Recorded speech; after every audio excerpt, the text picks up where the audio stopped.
Afternoon, good evening. How is everybody this Monday evening?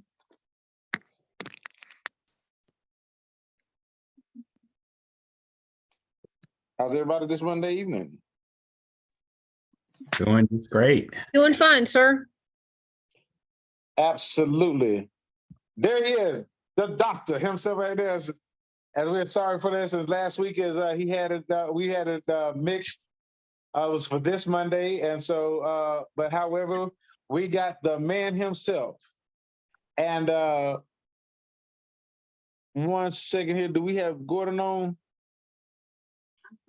Not yet, Okay. Well, but I can give an update from last week's questions if you want me to go ahead and do it. absolutely. Dr. Denard, let's go ahead with that. And Tamika, go ahead and proceed with that. All righty, so last week there were a couple of questions regarding trash service and comments that were made. He is supposed to be coming on, but I did ask him the questions that y'all asked me. So the first thing that he asked about, he said about the trash, and back up, Merton Road and Welcome All. I said the prices at Welcome All were way higher than Merton Road, and that those were commercial prices that we found out. His response was, that is correct, and that Merton Road was they subsidized the payments that are happening at Merton Road, which is why the price was that low. But so that's specifically why the prices were different. So I guess the prices are those prices. They were just offsetting those prices.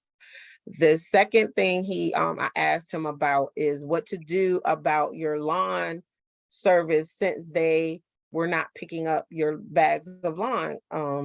And he said they're when they do the collections, that type of stuff goes to a different location than what they were hired to take it to, which is why they don't pick it up.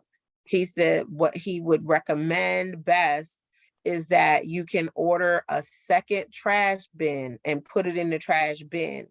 And he said, now that is actually, he said, cheaper than going to Merton Road, because he said Merton Road starts at $10 and some change. But he said the additional trash bin was only like $10 a month or 10 or so. So those were the two responses that he gave. Say that one more time. So that'll be an extra $120 a year? I guess so. Okay. So that was his response. But if he does, I'll follow up while Mr. Denard is talking to see if I can get him online to speak for himself. That's the best answer I could give everybody on those responses of the questions that was brought up last week. Thank you, Tamiko, as I appreciate that always, as you are on it and you have the right and ability to ask anybody in the city those questions. And I hope nobody has a problem with it. Mr. Denard, sir, the doctor, please bring us an update as we're going to have some Q&A as well. And so we want to leave some room for that as people want to know about this Buffington Road project, sir. But you have the microphone and the floor is yours.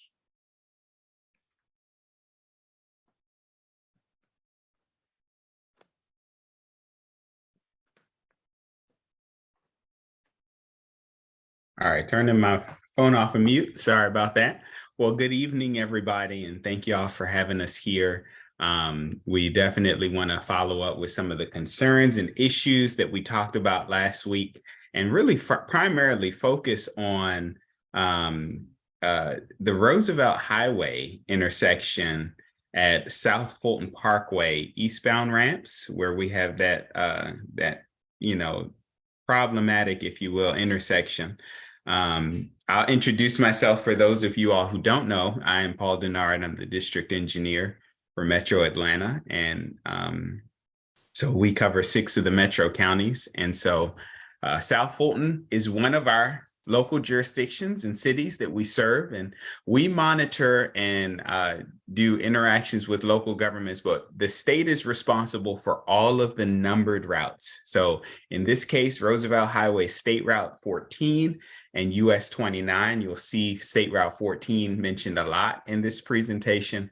And then South Fulton Parkway is State Route 14 Alt. So intersection of two state routes. And so we have we sent our team out there to study and get back, identify some of the issues that were out there. We have a brief presentation that we wanted to show you guys about some of the results, and hopefully that we'll get into some solutions and some next steps at the end of the presentation. But I'd like to introduce my team that's on the line today. And they conducted they were active participants. We have our District 7 traffic engineer, Megan Wilson.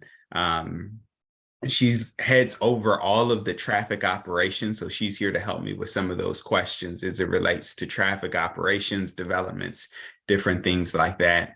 And we have our traffic operations manager, Davina Williams, on the call, and Haley Hyatt, who's one of our traffic engineers. And she actually did the study. So hopefully she was on site with some of the other engineers in our office. So hopefully she'll be able to share with you some of the things she saw.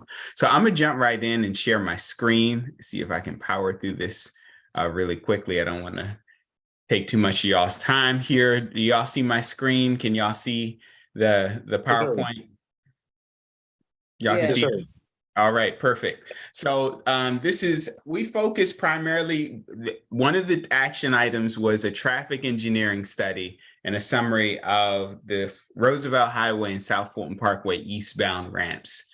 And so the reason for the investigation was that we've been having issues, especially with those left turns going onto the South Fulton Parkway, headed back towards 85 in our interstates.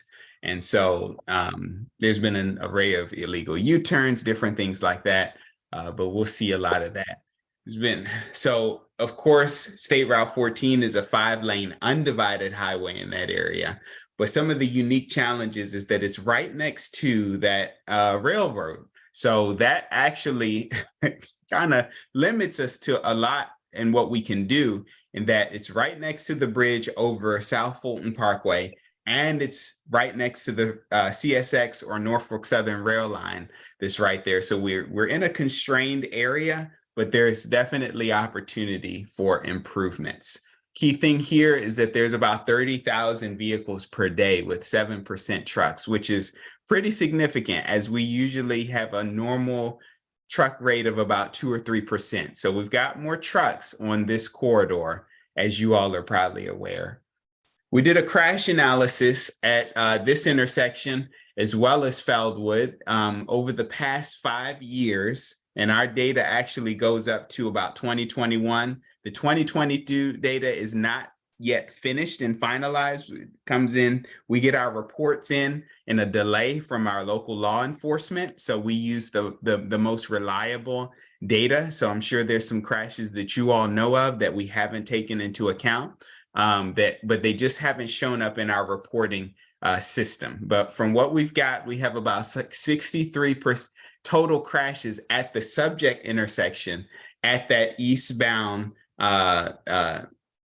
off-ramp intersection. And 63% of those crashes were angle crashes. So that's big, because a signal is going to address those, some sort of control to the left turning going on at that intersection is going to address those angle crashes. And as you can see, in 2020, there was one fatal collision. So that's going to help when it comes to funding this project, because we need, basically we have a safety program and you compete competitively for funding. And sadly enough, if there's fatalities that are involved, it can qualify that project for safety funds. And so that's one of the goals and what we're going to do with what we found here. Here's a crash analysis that shows where the angles, and you can see that orange box right there. That shows the angle crash from the vehicle turning left to get back onto that ramp. And that was in 2020, a fatality crash. So we're looking for solutions at this intersection to address some of the issues. I received a request last meeting that we look at State Route 14 Roosevelt at Feldwood.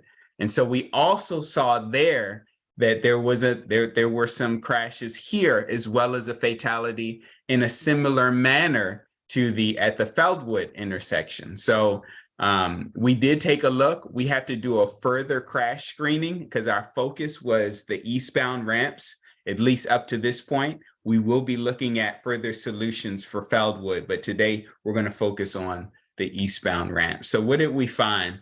Haley, I didn't know if you wanted to mention just a few things about your visit real quick, when you went out there into the field. Sure. So this is one of the pictures I took. I was in the passenger side, not driving. You can see as we were coming around the corner, the queue is very long. You can see where it starts, where that gray car, or where it ends, where that gray car is. So you can see a lot of car stacking of people trying to turn left to get onto that ramp. During the time that I visited, I only saw a few people coming off of the ramp, and they were definitely struggling to be able to turn because they had to compete with this long queue. The next page has a couple more pictures. Okay, I guess this is more about the other ramp, but in 2019, I believe, they put out a whole bunch of signage and striping for wrong way driving as a means to try to assist with some of these crashes. But you can also see in this left picture on the right side about where this pole is, there was a whole bunch of cars that actually went past the intersection and created their own queue line in lane 1 to make U-turns in the middle of the road to enter the ramp. So that's definitely a safety hazard, and we want to address that by making a safe way to get onto the ramp.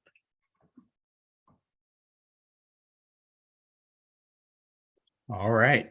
So what did we take a look at in our study? We took a look at several alternatives. We looked at a no-build existing. What would happen if we actually left it as is? We analyzed a high T unsignalized intersection, a traffic signal, a conventional traffic signal, and also a continuous green T signalized.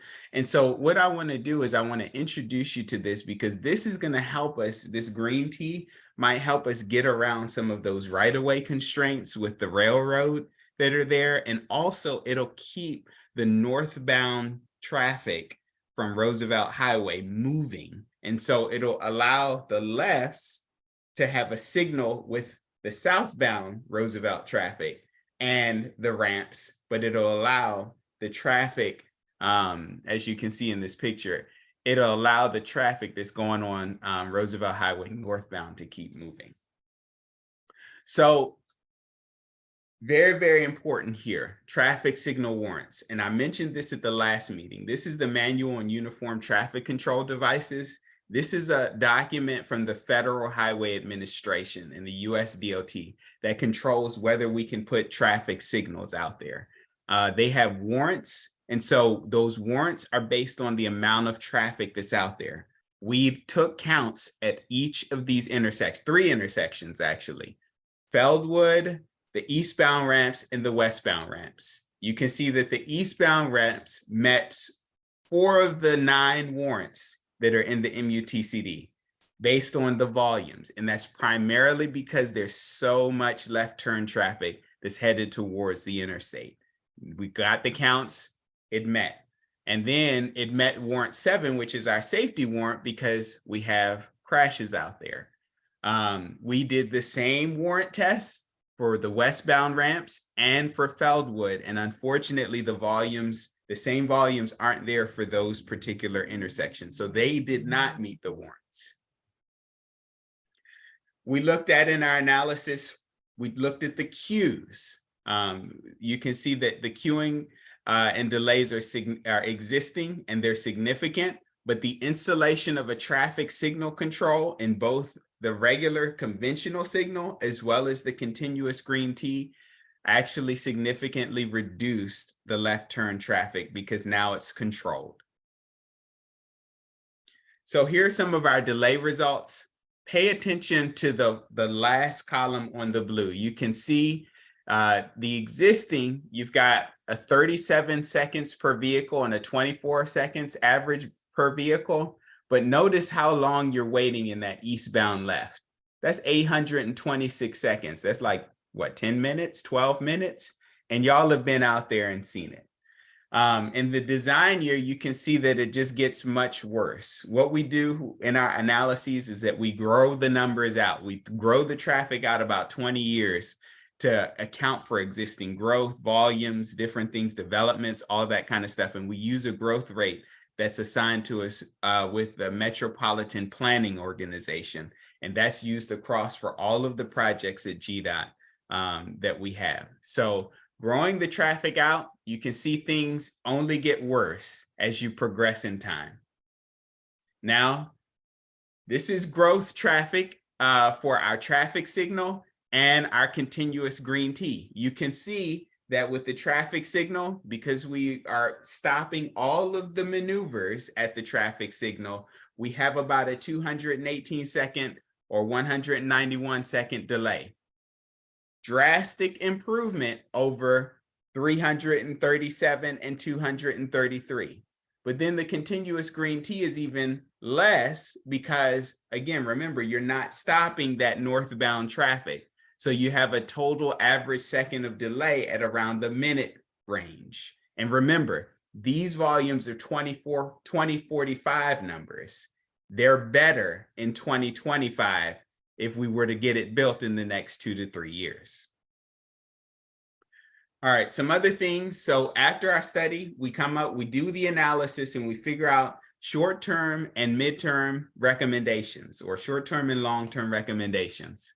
And so our short-term recommendations for the eastbound ramps is that we're going to replace these raised pavement markers, striping, just update the existing striping and signage, removing any type of roadway debris that's out there. We're going to get started on that immediately and put a maintenance work order in. So you should be seeing that work happen here in the next few months.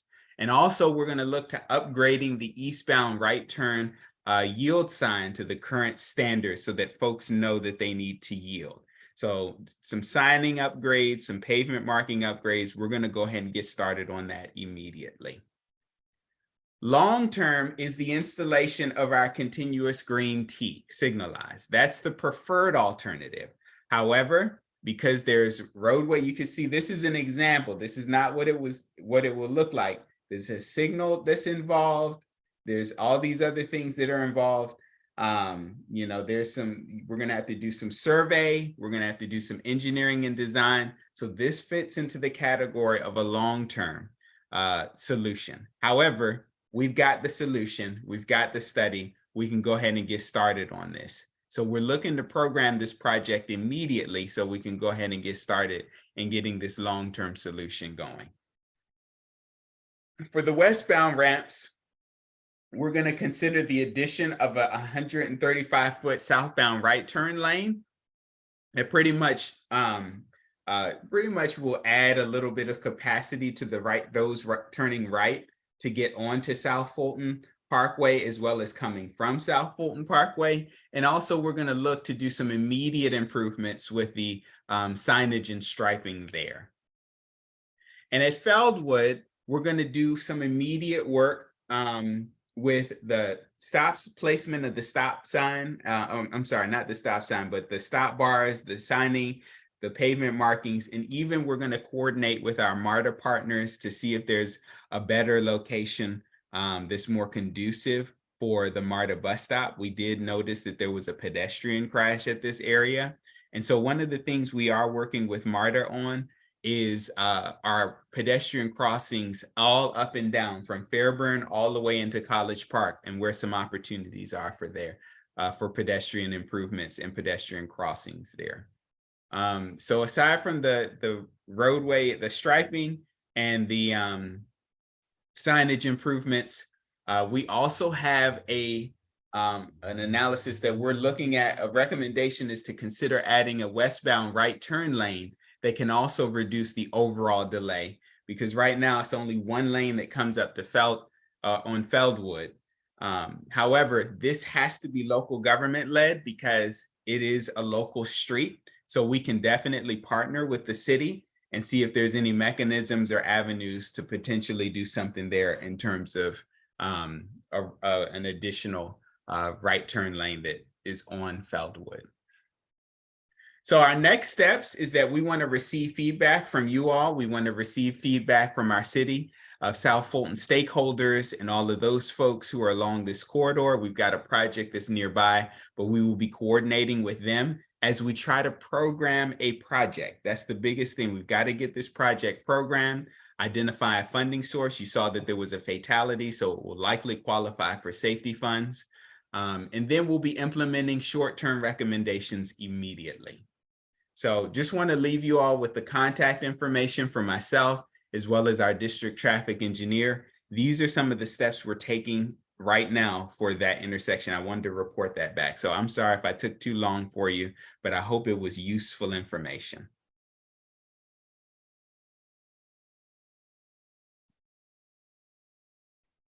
Paul, we had a question about what is an angle crash. Do you want to explain that? Oh, yes, absolutely. An angle crash, and I'll go back up to the diagram.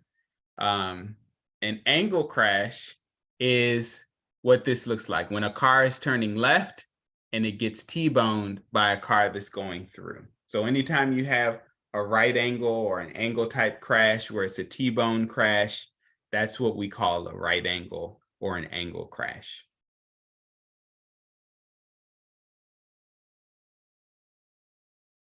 Are there any other questions? Man, I think you don't answer them, brother. As All right. when will the widening of Buffington Road start? All right, so we are currently waiting on, that project has led, but we're currently awaiting for the submittal of approvals from our utility companies. The utility kickoff is set to start here in the coming months, actually next month. And so again, you're not gonna see a lot of work happen on Buffington, because when we do our construction projects, the utilities start first. And so they're moving water lines, they're moving power lines, they're taking aerial, underground, all that. So you may see a little bit of work, but it's not like the tearing up of, you know, the grading and the roadways and different things like that. So our utility are going to be going first, and they kick off next month. And then as progress is made, that's when you'll start to see more of the more intrusive traffic issues, or, you know, traffic interruptions with the road. All right, good deal. Another question in the chat is, when will you be putting the speed limit signs up? And so this is the speed limit signs along Roosevelt Highway or Buffington Road? I'm unsure. The question in the chat is from Suzette. So Suzette, which street is it?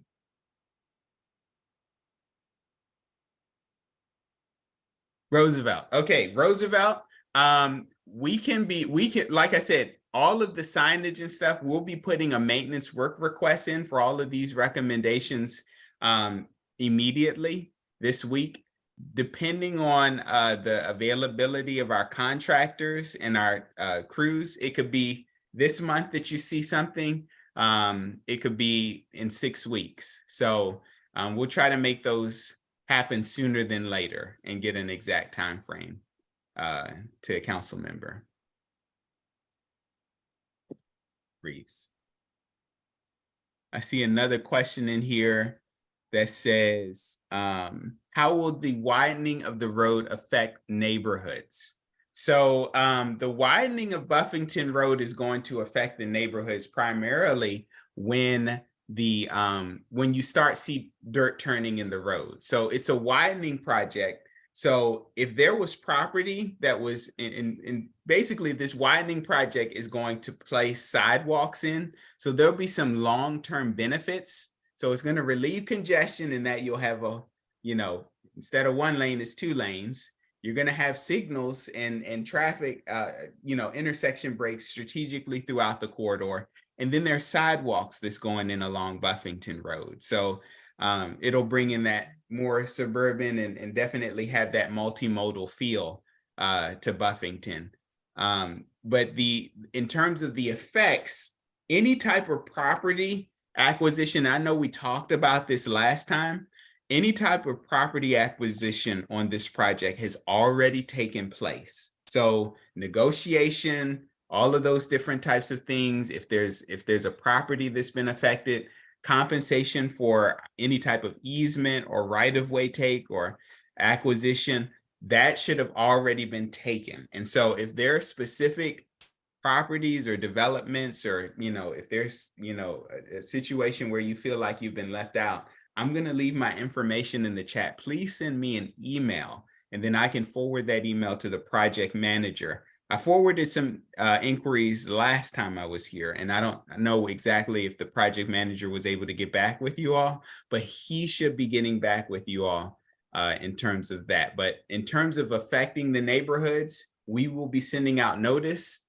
especially to Councilmember Reeves here, to make sure you all are aware of traffic impacts, different things like that, as the project progresses. But for the foreseeable future, maybe for the next year or so, you're going to see very minor things happen unless the contractor changes or switches gear. But right now, the plan is for utilities to really get going and relocating different lines and so forth in preparation for the road work.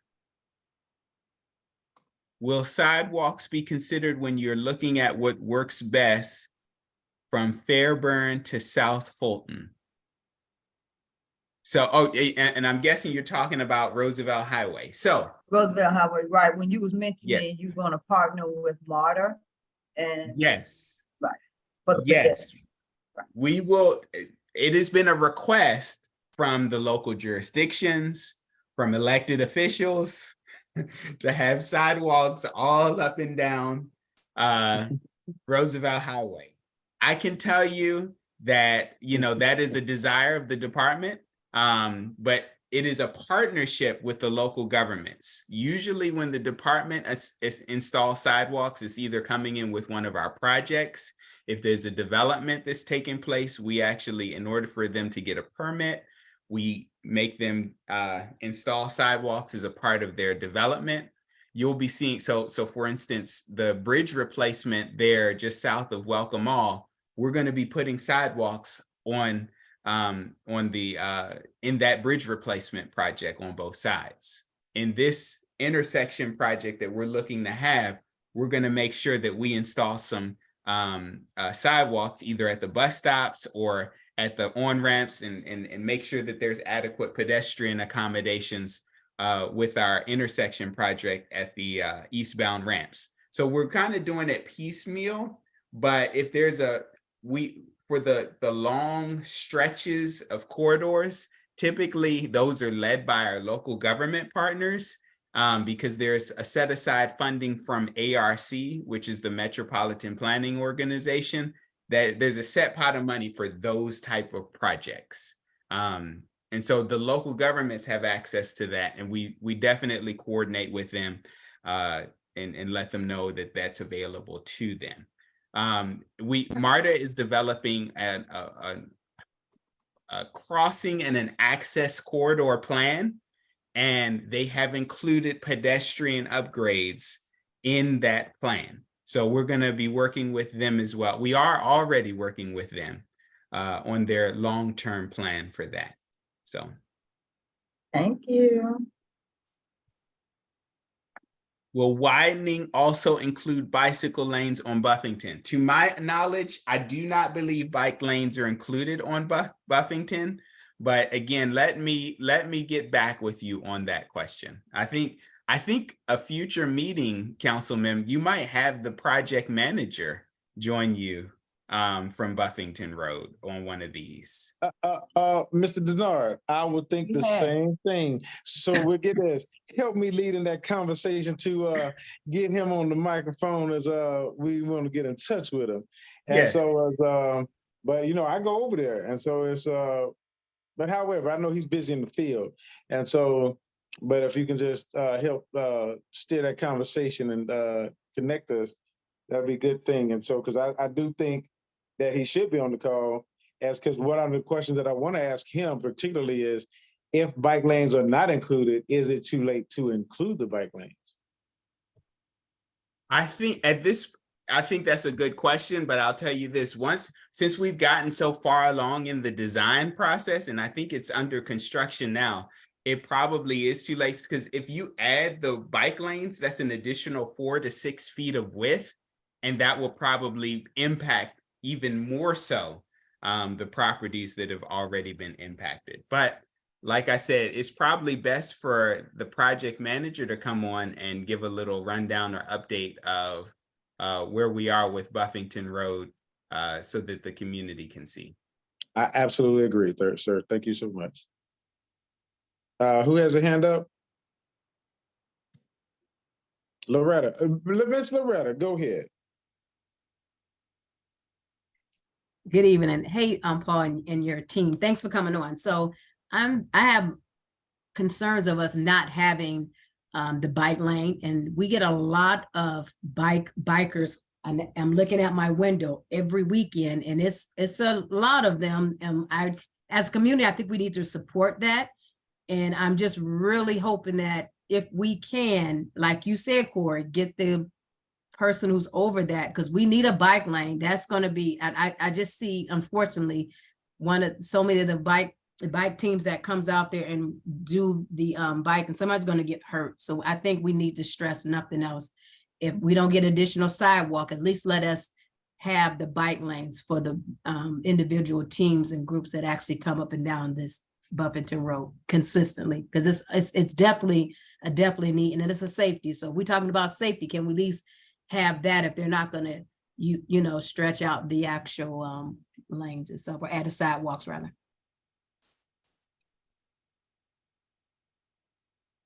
Excellent. I'll definitely note and send your concerns their way about the bike lanes. Let's see if there's questions.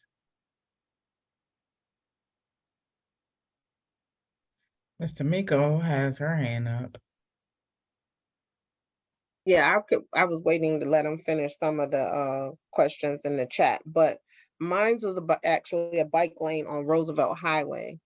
There's a whole herd of people who ride bikes up and down Roosevelt Highway, and when they do this T stop, or however this is going to be T lanes, how will that impact people riding bikes? It's cyclists. So the cyclists, if there's not a bike lane, typically bicyclists will ride in the right lane, towards the right side of that lane. And so if it's a regular intersection, it's going to function just like, they'll be in the right lane, they'll come to a stop, it'll be intersection controlled. For the southbound Roosevelt traffic, they'll function just like it is in a traffic signal. They get the red turn, they get the red light, they all come to a stop. If it's green for them, they'll proceed through the intersection in their specific lane. If they're going northbound in a continuous green T, if they're in the right lane, they're just going to keep through. They're just going to keep straight, and they won't have a stop control. So they'll just keep through as if it is like it is today. And so that's essentially the difference between the two alternatives. So bicyclists are accommodated with those two designs.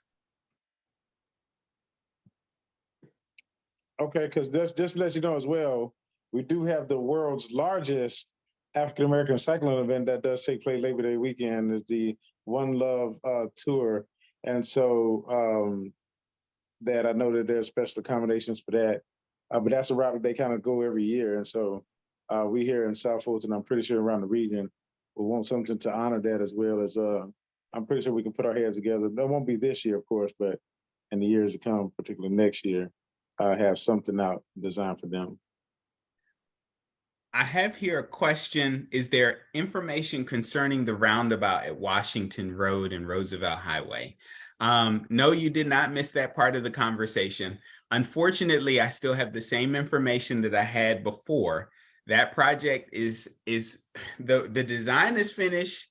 We're complete. We're ready to go and advertise, but we've just got one parcel that we have to finalize our negotiation with. And so that's really, and it's the federal lands parcel. So we're in communication with our federal partners to make sure that we have all of our right of way acquired, because we don't want to start the construction project without having all of our property in hand. So. What about the sculpture, the centerpiece that you was going to affectionately put there or suggest that goes there? I mean, I'm pretty sure that has been accepted by now. So I was gonna say I'm still waiting on the design.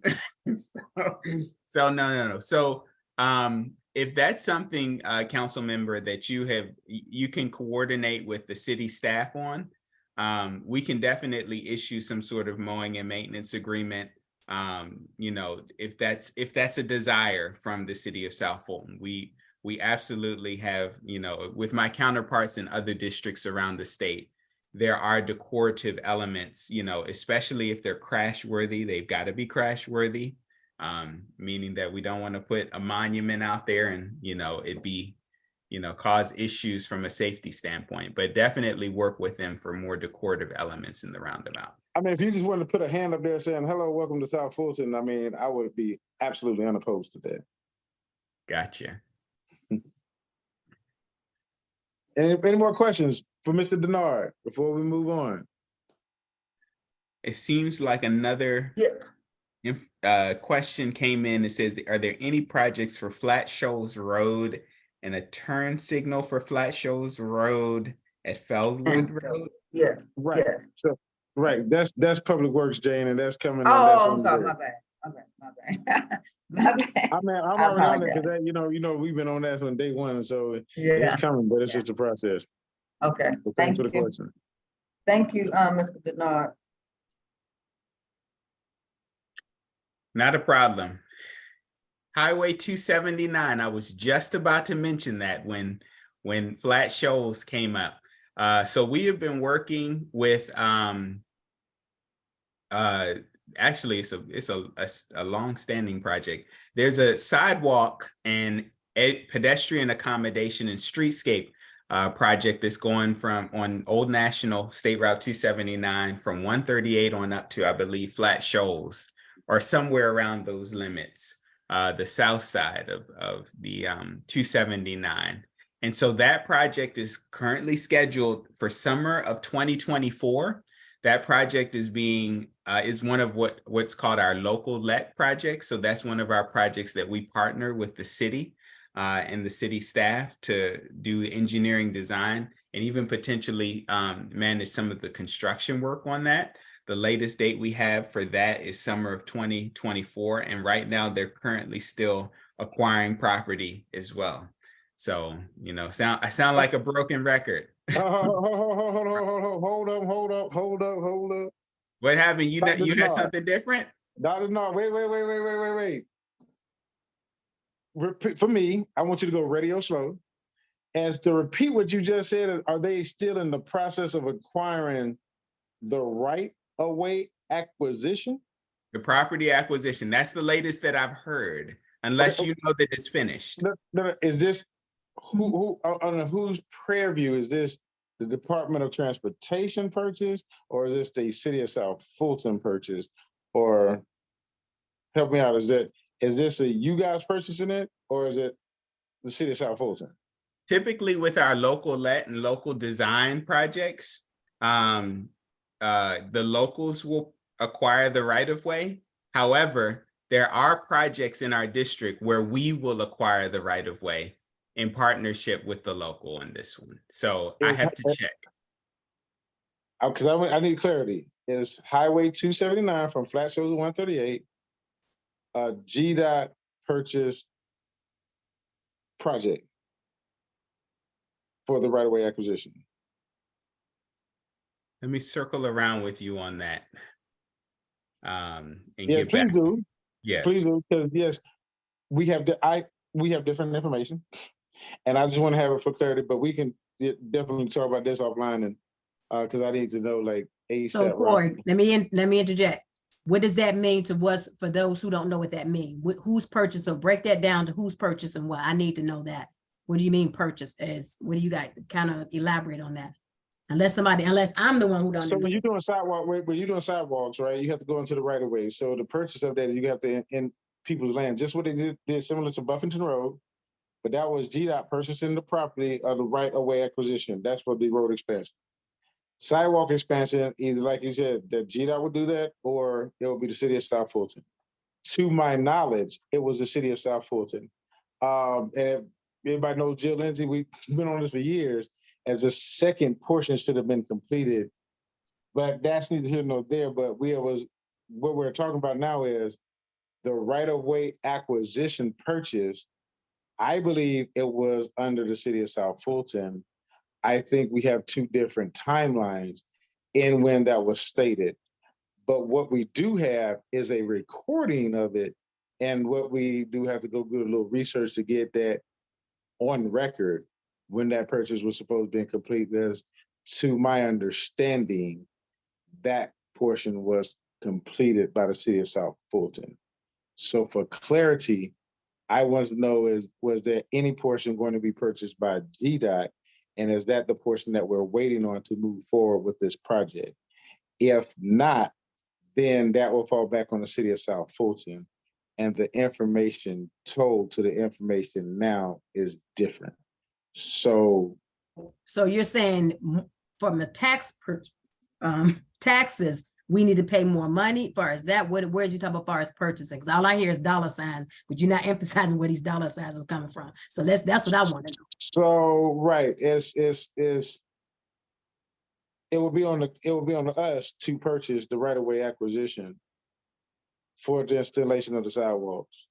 And you're telling me we've already done that beforehand and it hasn't gotten done, or who's doing what? I need to know where my taxes is going. Those who don't know. We have Mr. Red, I got you. Hold on. As we're gonna say is we're gonna circle back and get the correct information and factual data. I'm saying that based on the information Mr. Denard just said, is that we have to circle back and get the correct information, as we were told differently that was completed by the city of South Fulton. So I don't know if it was one of these deals that GDOT purchased some in the city of South Fulton, and the city of South Fulton is complete and we're waiting on GDOT, or this was totally the city of South Fulton. Okay. And if it's totally the city of South Fulton, then it's just different information, but we want to go ahead and get the correct information. Okay, I just want to understand when you come about money, I want to make sure I know what we're spending on. That's all I wanted to know. Okay, I understand now. Okay. And council member, I just pulled up our project status sheet. South Fulton is acquiring all of the right of way for this project. Thank you, Mr. Denard. That's what I kind of figured. And so we're going to stop talking about that, because we have some information that we have to go fact check.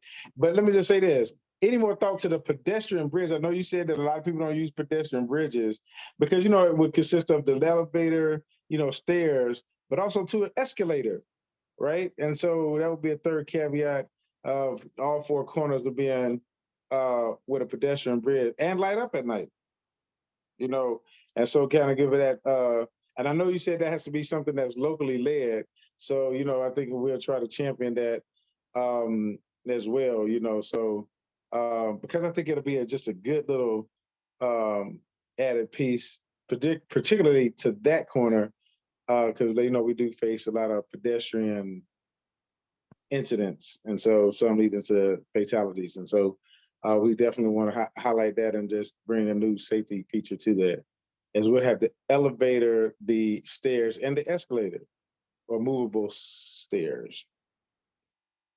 And of course, welcome to the city of South Fulton signage. I mean, we branded.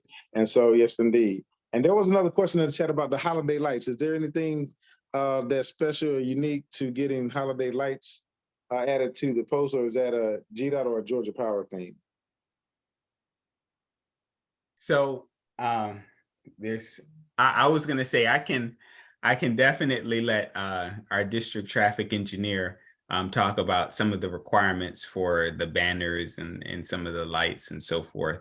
But in regard, yes, I have noted the concerns and issues or the requests in regards to that pedestrian bridge. Like I said, the biggest thing is the you know, the ability to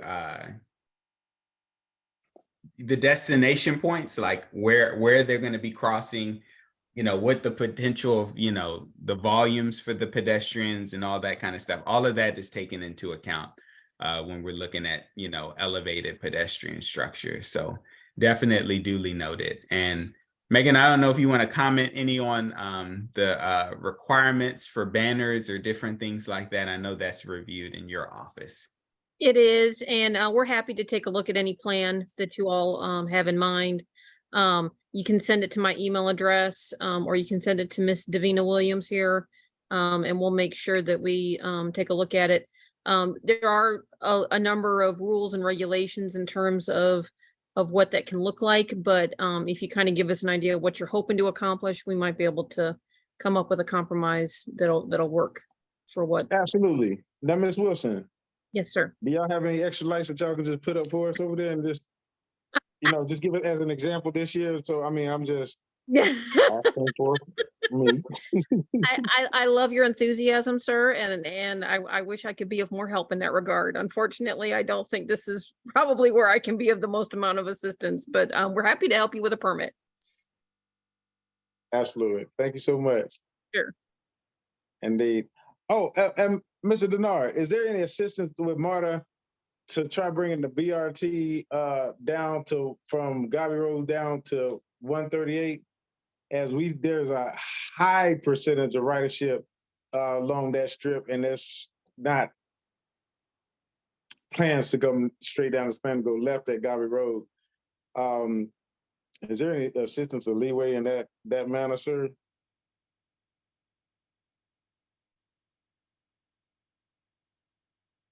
Thank you. Paul, I think you're on mute. Thank you. Sorry about that.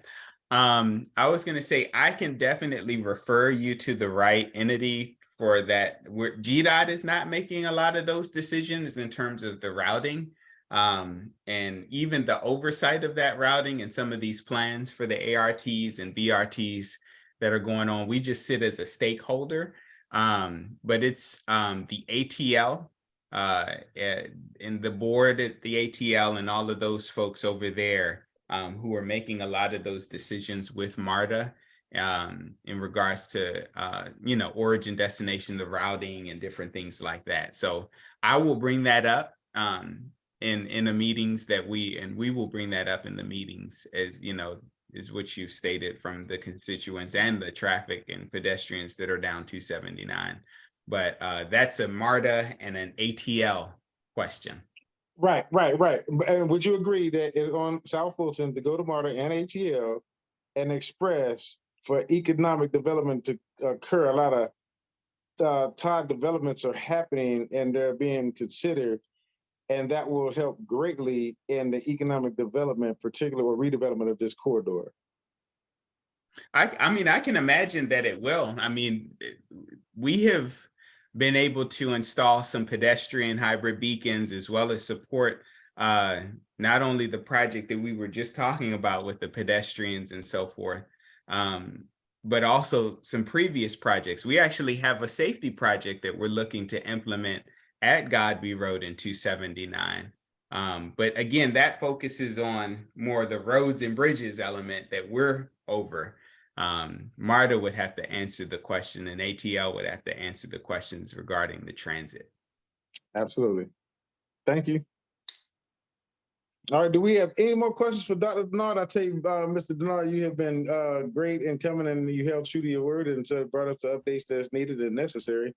And I do and cannot wait until to get the further information on, you know, but in all honesty and realistically, it's 2023.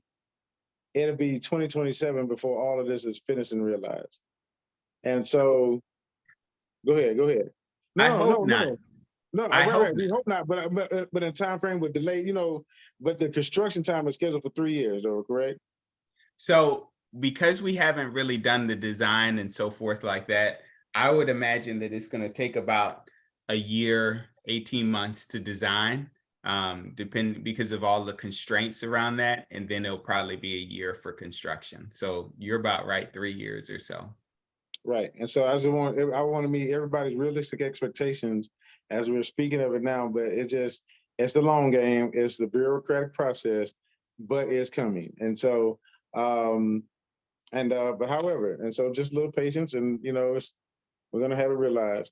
But Mr. Denard, I do want to thank you for your time and staying on with us as I believe you have answered every question and you have came on with supreme knowledge and updates on what is happening and, and what we can realistically expect.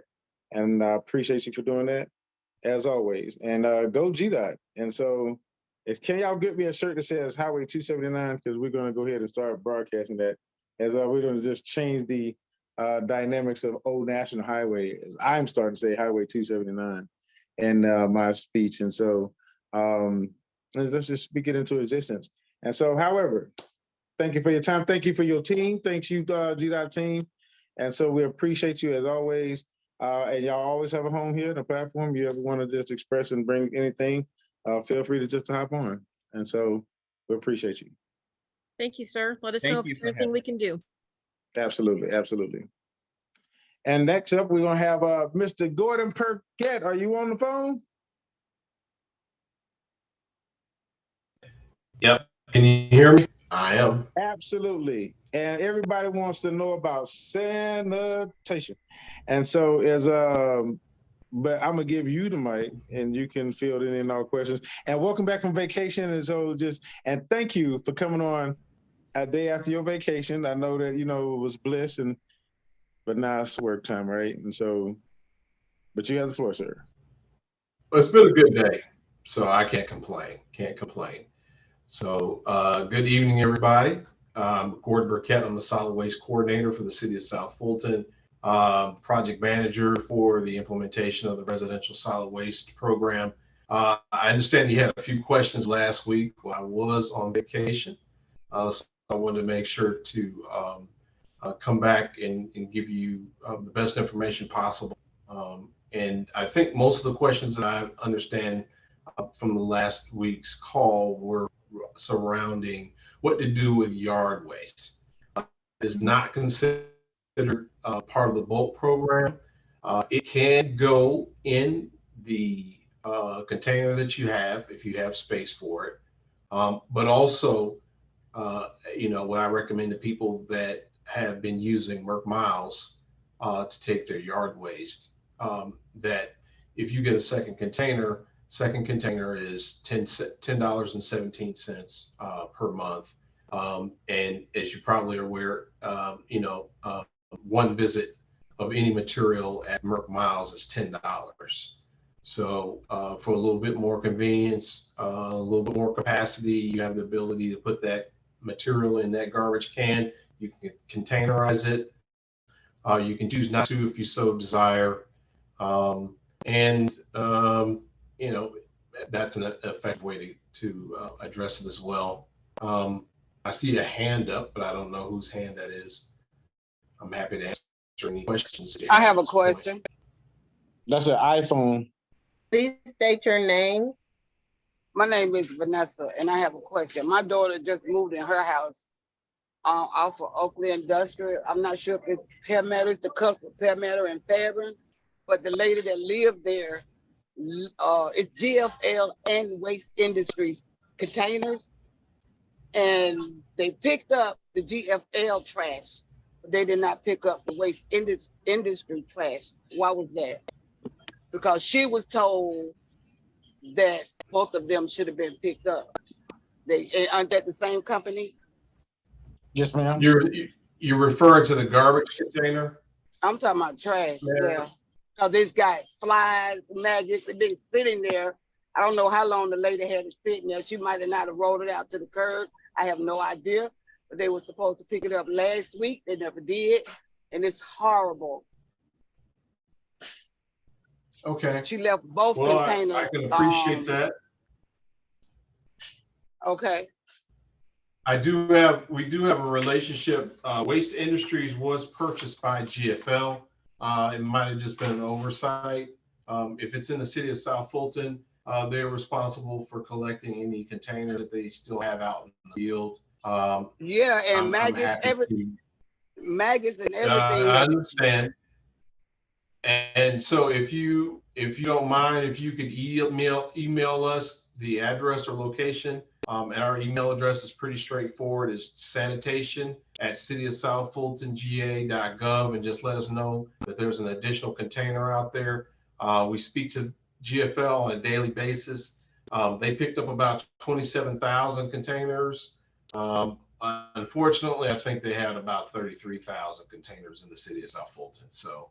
Okay, so they might not have gotten something around, but they need to really get that. That's, it's even getting to the neighbors and it's smelling. But can you put that? I'm in the store. Can you put that in the chat for me, somebody? That email address. I appreciate it. Let me see if I can do it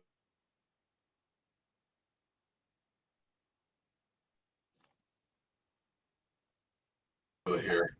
You got to forgive my vacation. Absolutely. But so it's just sanitation at GA.gov, correct? GA.gov. That's correct. Correct. So I do want to let me see just Ms. Loretta has her hand up, too. mention this to Go ahead. people as well.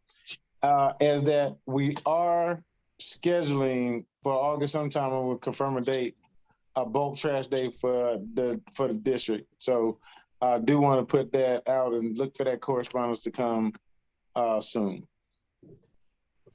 I think all the dates and stuff that were requested were confirmed today. We'll definitely have all the dates out before the end of the week. So I'd be happy to share that with you and your group as well. Miss Loretta, you had a question? Yes. Can you hear me? Yes, ma'am. How about now? Okay. So back to, I was reading on the website.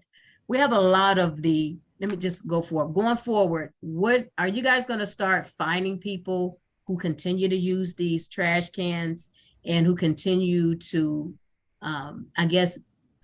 not put the trash out accordingly? Because we still having issues with people not putting their trash out and still using no trash can. What are we doing as far as that from the city of South Florida? What kind of violations are you guys putting in place or in place? So I'm informed about that. It's a continuing process. Obviously we're not here necessarily to find people initially.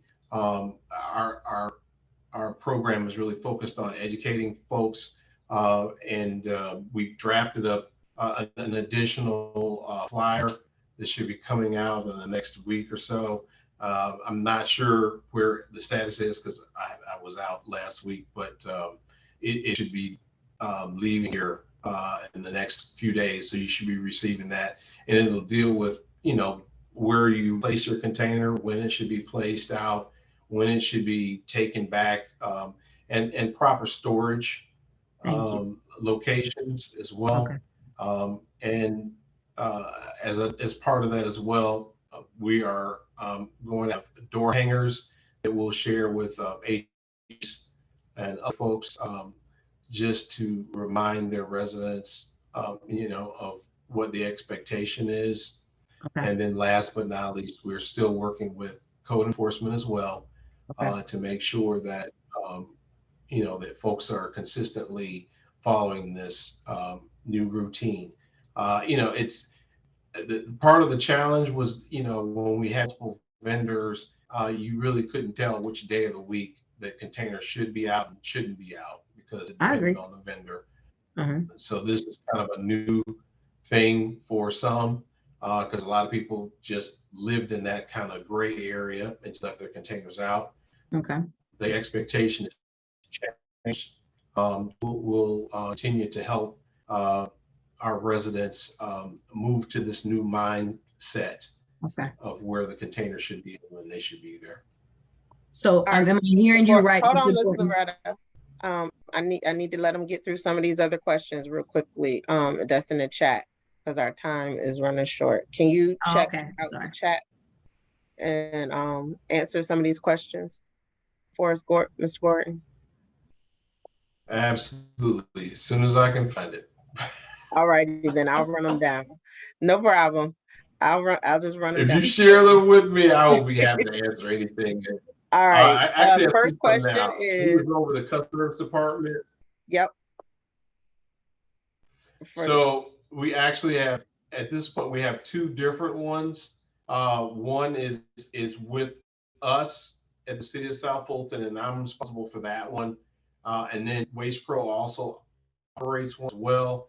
We wanted to make sure that we had a healthy means of receiving phone calls. We expected a lot of calls in the beginning, which we have gotten, and we want to make sure people, get the proper due, and if they have questions, that they have the ability to ask them and receive the proper information. As we move forward, we'll continue to have a call center on the city of South Fulton side. At least that's the plan, and that's something that your councilman will weigh in on as well as part of that process. But I believe that process is going to evolve. One of the things that our new city manager identified was that we needed to have a higher level of touch or ability to be reached by citizens looking for information. So that's to be one of the core elements of that program. So that's where that is. The call center for Waste Pro will continue to operate throughout the contract.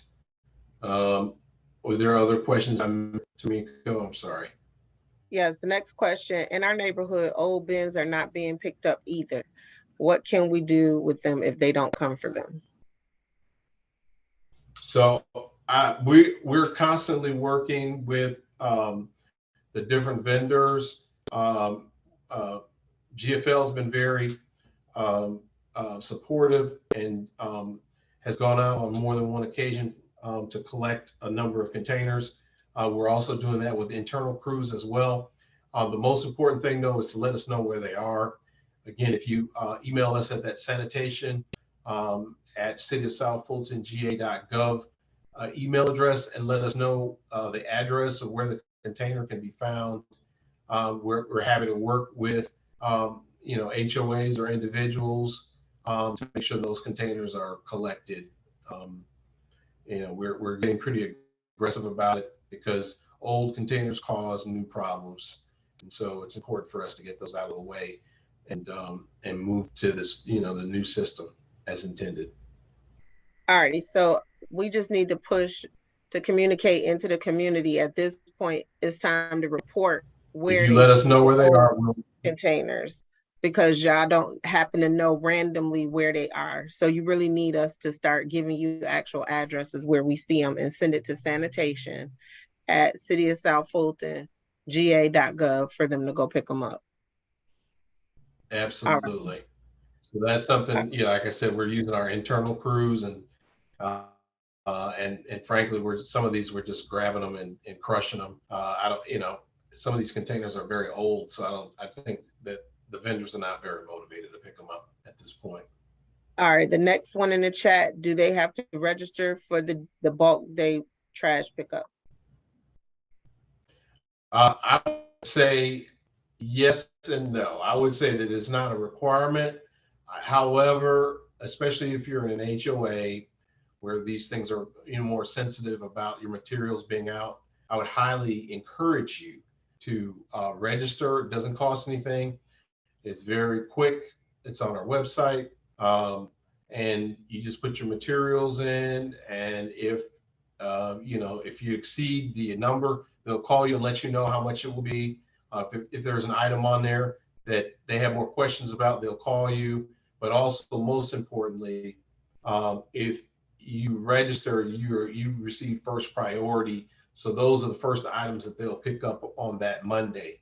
So they have, they have the ability to collect throughout the week. And when they know the material is out there, it's much easier on everyone to have it collected on a timely basis. And that's especially important for those HOAs that are more sensitive about that. So for those areas, if you live in one of those subdivisions, I would highly encourage you to take advantage of that. Again, it's a very short process, but it is not required. Alrighty. The next question says, should they be contacting Waste Pro customer service as a point of contact? So if you call the general number anyway, the 470-552-4311, if you ask for sanitation or anything like that, it actually connects you directly with Waste Pro. So the answer is you already are if you're calling, most likely. Right. The only calls that our call center takes are the calls that come in through the main desk and through other departments. Will bulk pick up from the curb? Yes, that's the only place that they'll pick up from the curb. Can they put the trash can pickups in the C-Click Fix, the ones that need to still be picked up? I would encourage you just to email us. You know, the new system, because we've got the fines and everything associated with it, we don't really have any categories in C-Click Fix anymore. Again, because the clock starts once we go into the fining process for missed pickups or spills and things like that. There's a time element, and the medium that we agreed to use was it's a program called Track Ease, which is what's on our website. So that's the way that, you know, we report things these days. Although these containers are not part of the agreement that we have with Waste Pro, this is something completely separate that we are doing with vendors and internally. So I would encourage you just to do that through the sanitation email address. All right. The other thing that was a big confusion last week was about the bulk pickup, the regular bulk pickup, on being only to pick up 2 items, size, and it just is a confusion. Can you clarify what's going on with this bulk pickup? Okay, so 2 items are included in the program for no additional charge. And you see a reference of size up to 3 cubic yards, which in layman's terms or layperson's terms, I guess is what you would say, is the equivalent to the back of an F-150 pickup truck, that size space. Okay, so if you have a decent sized couch, that's not a problem. If you have a mattress and a box spring, absolutely fine.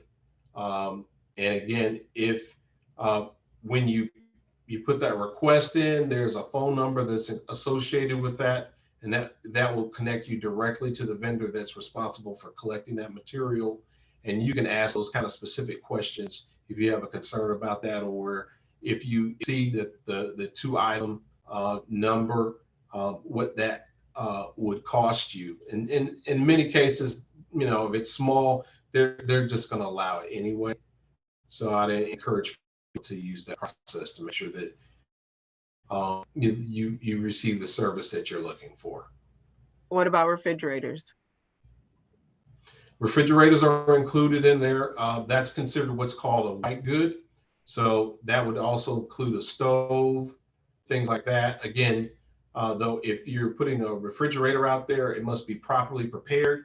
That is that you remove the doors off of the refrigerator and freezer areas, but also you have to remove any Freon from that container, and that's a federal requirement. Bellwood?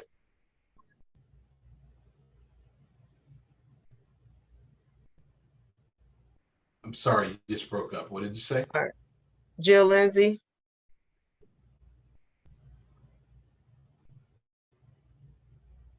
Hello, Ms. Jill.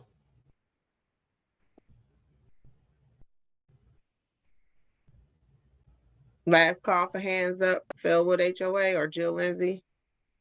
I'm sorry, y'all. I couldn't. Yeah, I was on my for other some phone. reason, Mr. Sorry, hey, Mr. Gordon, Councilman Reeves. Miss, so he answered everything I had. I thank you. Hi, I'm sorry, Yep. I couldn't mute myself. This Miss Johnson. I have a question. Like trash cans for the city of South Fulton have been left at vacant homes. And if somebody take those and use them as they second bin, how would you know that? So our vendor Waste Pro does a regular audit of their routes, and they keep track of anyone that has more than one container. And so if they recognize a home that has more than the containers that they have been allotted, then they will usually collect one of those containers. If you do have those homes though, you know they're vacant, again, if you email that to us, we're happy to go pick those containers up as well. That's still the same address. Just let us know it's a vacant home, and we'll be happy to come out and grab it. Okay, thank you. Excuse me, this is Thank Glenn. you. This is Glenda Collins from Fairwood. I have a Miss question. Glenda, we raise hands now. I Go know, ahead. but get my Go hand ahead. raised on the phone. I know. For some I reason, know. That's why I'm picking with you. Go ahead. okay. I called for bulk pickup, and I was gonna put several items on the street. However, I filled out my application on the web, and she called me and said that there were only 2 items allotted. I said, well, I have 2 pictures. And I was gonna put the 2 pictures plus other things. Now that's a lot less than what you would put on a Ford F-150. So I'm trying to figure out which one is correct. Is it the two items, or is it more items? It's 2 or. Between. It's 2 or 3 yards. It's 2 cubic yards. 2 items or 3 cubic yards. It's basically whatever is the biggest thing on there that you have. So if you can't exceed either number, let's just say that. And sometimes they'll take care of that, but again, your councilman is sponsoring a bulk items day, and I don't think those are limited at all. That's another option for you as well. So the bulk day is unlimited. Is that what you're saying? That's my understanding, yes. Mm-hmm. Okay. There'll be more information about it. Pardon? There'll be more information about it. Okay. But yes. Yeah, coming up. And so, and we will get to that as well. And Gordon, I do want to ask you, is there any information to share about something potentially coming to the Burdett Field area, or is that too preliminary in the conversation? I think that will have a lot to do with the conversation we're going to have tomorrow. But I'm looking forward to that conversation. Oh, yes, sir. And just get ready for an onslaught of information, getting ready to hit your mail. And so, because we've been busy, and so and we're ready to move forward. And so, it's a lot of things exciting about that's happening. Let me just take this time, and I'll give you back some time, Mr. Gordon. Is that last Friday, history was made in the city of South Fulton. As the first ever in the nation certificate graduation was executed at Burdett Field in the area of trade under Parks and Recs. It's the first in the nation and the only in the nation. And it was historic in its execution. And as I believe, the only area it did not rain in was around the Burdett Field area. at that time while everybody was getting the onslaught of rain. And so that's just, I just wanted to point that out. The game was postponed till this Friday, as we will be playing the championship game this Friday at 8 o'clock at Burdett Gym. But I did want to point that out.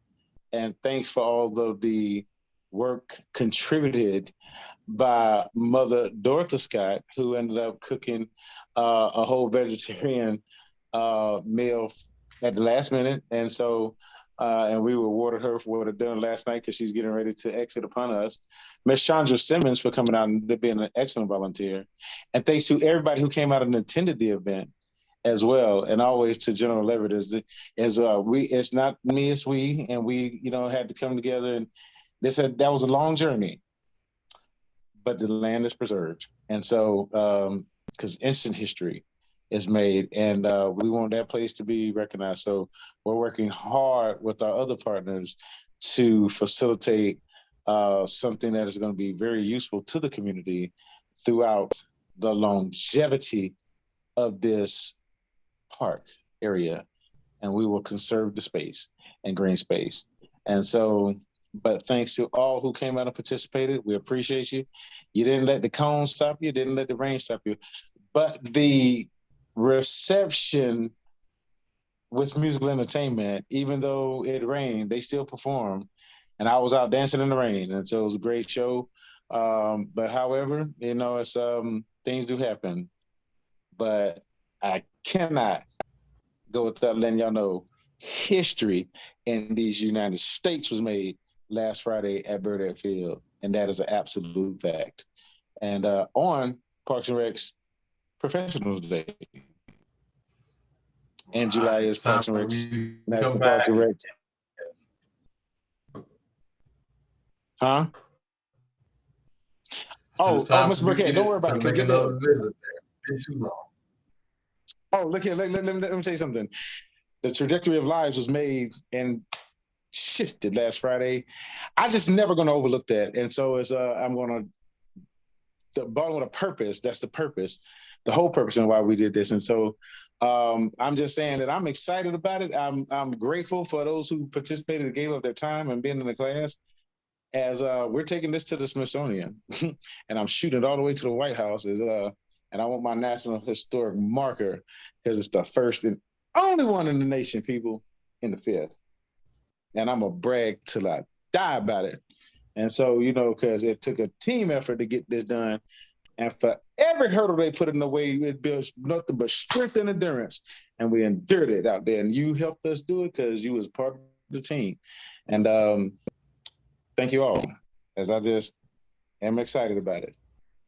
But we'll talk further about the field and the ongoing things that are going to come in, because green space we must conserve. And so, and there's more to come, but I'm not going to say anything about it for now.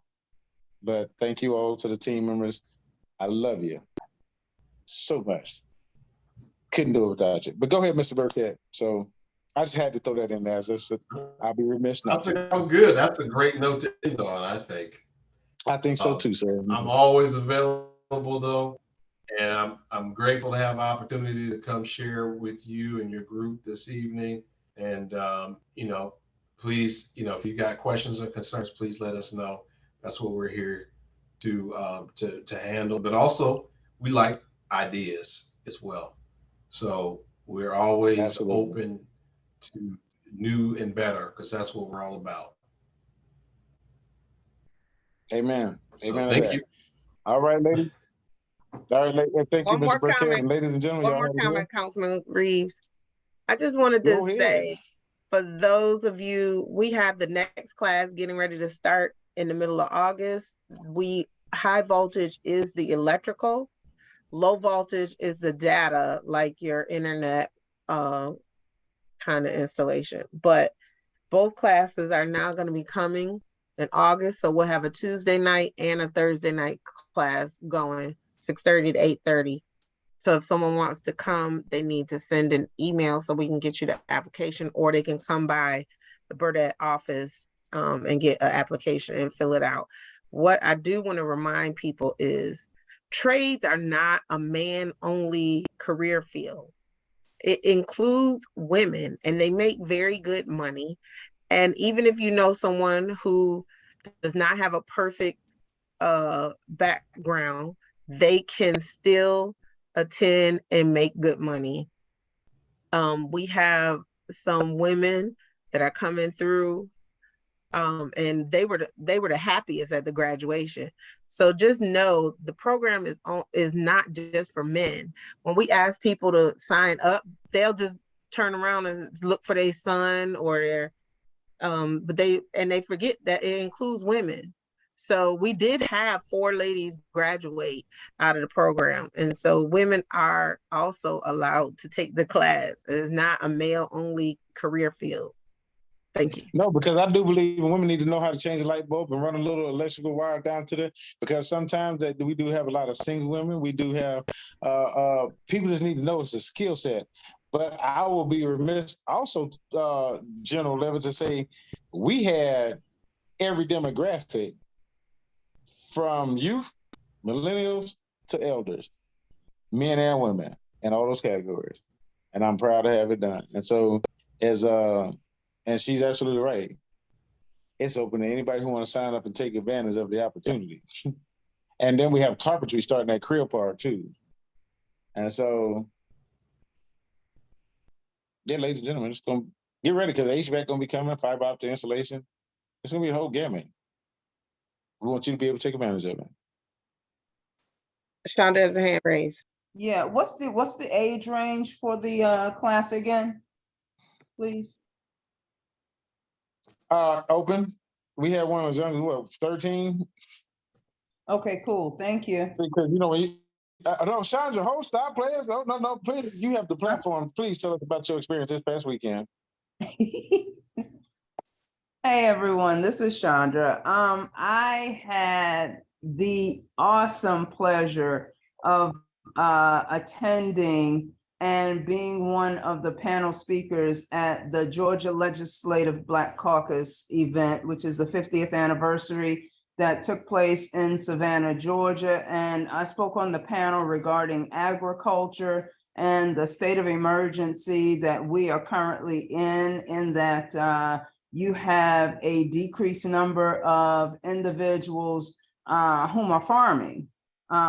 Yet we all need to eat, but farming isn't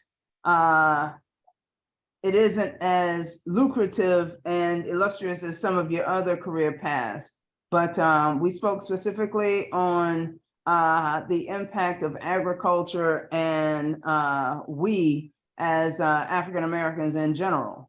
But it was absolutely, I'm still floating from the experience, just being in the presence of those whom make, whom write policy and vote on things that absolutely have an impact on how we live. So it has truly inspired me to be more civically engaged and to engage more on a local level with individuals, proactive individuals like you, Councilman Reeves, and your team. So thank you for giving me the opportunity to be in the presence and for hearing me. Thank you. Absolutely, absolutely. And we're grateful to do so. And we're gonna end on that note at 7:53, and we still have a little time before 8 o'clock. We did run over, and perfectly fine. I think it was necessary for this evening. But ladies and gentlemen, we will hold you no more. Thank you for all for joining this call. As y'all are truly the best part of the city of South Fulton. Without you, we have nothing. With you, we have everything. And I love you. You can't do nothing about it. Let's keep moving forward. And Thank good you. night. Good night, everyone.